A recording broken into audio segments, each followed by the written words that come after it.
जनाब मोहतरम इज़्ज़त उलमा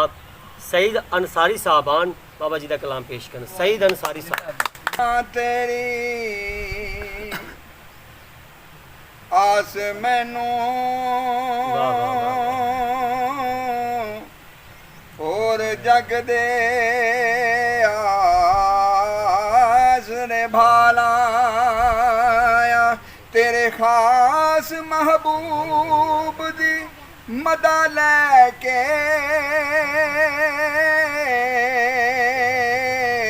मंगन खैर दे फजल कमाल आया सिर ते चुकिया पहाड़ अमाल नामा उम्र गालाया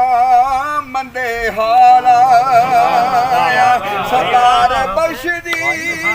अर्ज कबूल कर लो सरदार बख्श दी अर्ज कबूल कर लो तेरी तरफ वसीले दे नाला रात केंदी नू रात आई रात केंदी नू रात आई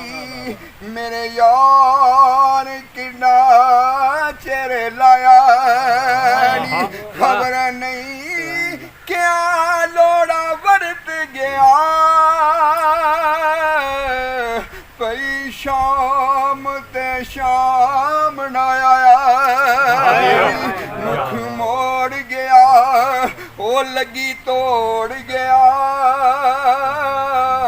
खली छोड़ के चेतनी क्यों चाया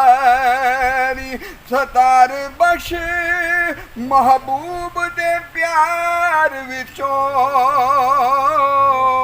कदे किसे नू आराम ना आया नी सतार बख्श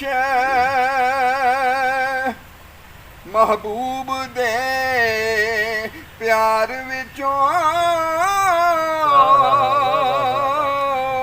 कदे किसे नू आराम